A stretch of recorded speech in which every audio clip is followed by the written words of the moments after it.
Hey, welcome back, you guys. We're going to talk about this is just an intro to 7-1, intro to the inverse of the sine, cosine, and tangent. So we're going to visualize, I'm going to show you this so you can make the connections to the problem sets and have a conceptual basis for that.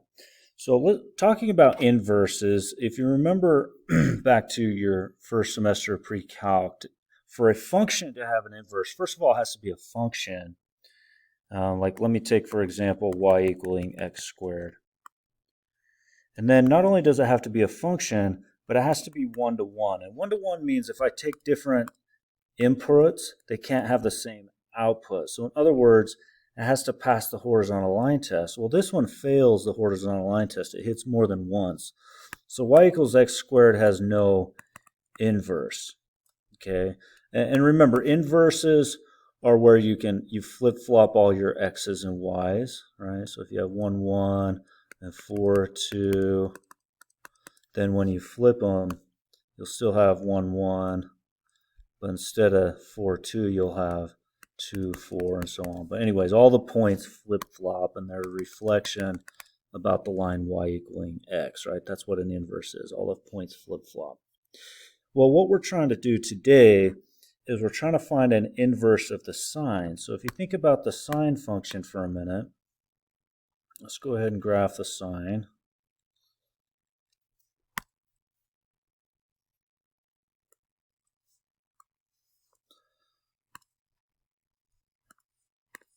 So we have sine of 0, 0. We got sine of pi halves is 1. Sine of pi 0. Sine of 3 pi halves is -1. Sine of 2 pi 0. Sine of negative pi halves -1, and so on.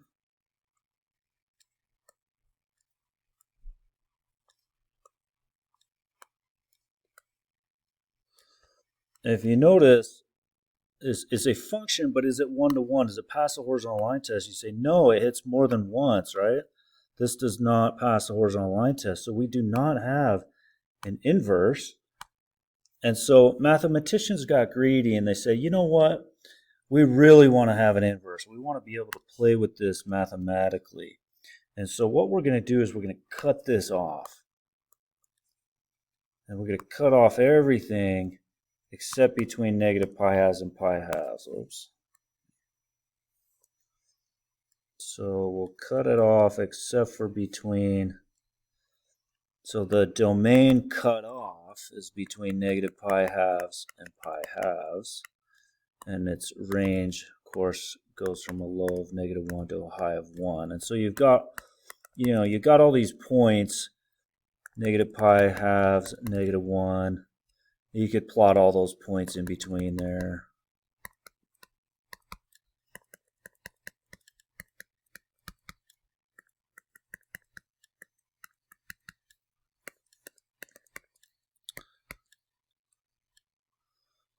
Pi halves, 1. You could do all those up to it as well. Sine of pi 6 is a half. Sine of pi 4 is root 2 over 2. Sine of pi 3 is root 3 over 2. Anyways, you got all these points, right?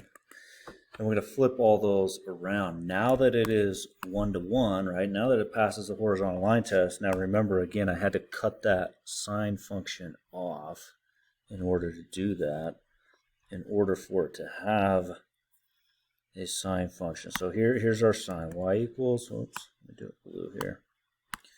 Y equals the sine of x. And remember, algebraically, when we found them, we flip-flopped the x and the y, and we solved for the new y. And so what you do is you undo the sine, and that's what we're calling the arc sine, the inverse of the sine. So the inverse of the sine will undo it.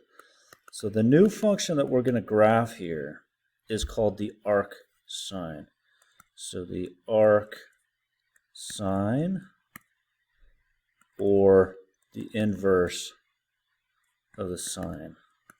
The same thing. And you can write it two ways. You can write it as the arc sine of x, or you can write as the arc sine. And that, again, that's not to a -1 power. That just means the inverse of the sine. Well, let's go ahead and flip all these points around, right? So the old domain was from, so here's a graph of the inverse of the sine. So the old domain was -1 to 1, so that becomes our new range. The old range, the old y's become our new x's. Oh, I'm sorry, gosh. My old y's are my x's. That's got to be, so that's -1 to 1. What am I doing here? -1 to 1. My old x's, the domain, are my new y's. And so the first, let's just take certain points, like 0, 0. I flip that around. Well, it's 0, 0.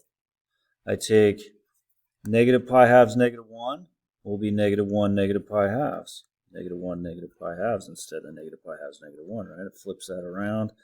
Take that pi halves 1, that'll flip that around, 1 comma pi halves.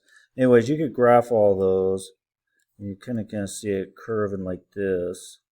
If you flipped all those, you'd probably have to get all the decimals for those, kind of make it a little more accurate looking on that. And so our new domain, again, here's the inverse of the sine. So its domain is from -1 to 1, and its range is from -pi halves up to pi halves. Okay.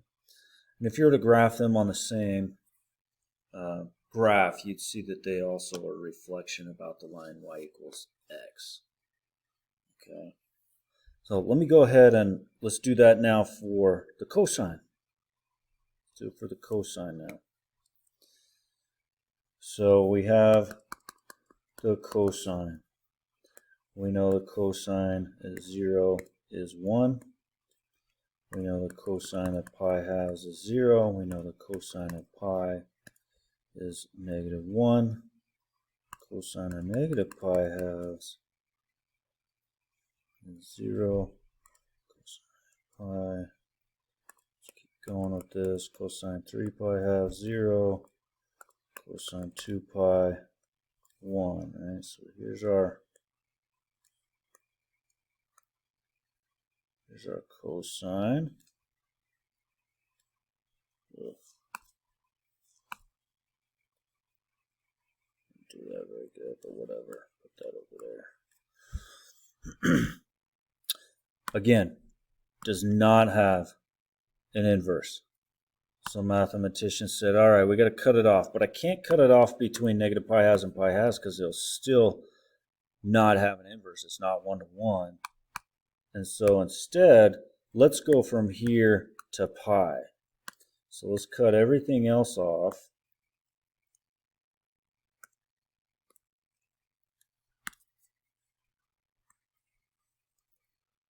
And we'll just go from 0 to pi. And now you can see it's 1 to 1, only hits once, right? So it does, we can create an inverse. So we took the cosine and we restricted the domain from 0 to pi. Its range still from -1 to 1. Okay. And so what would the inverse look like? Well, flip all those points. So the inverse of the cosine. So now our domain will be from -1 to 1.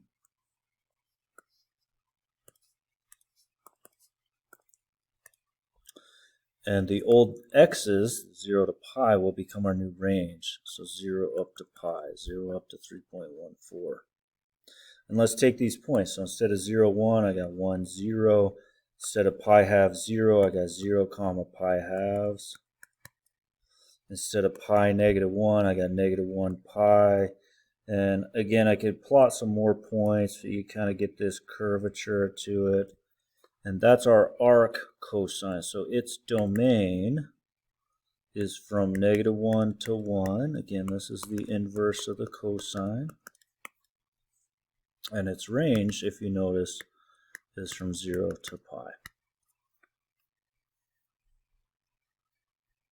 And our last one we're going to look at the inverse of is the tangent.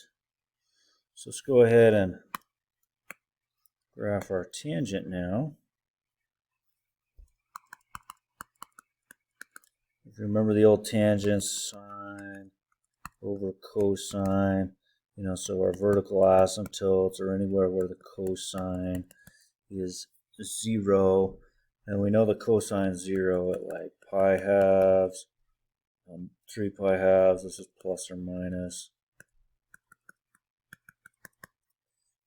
So we graph this.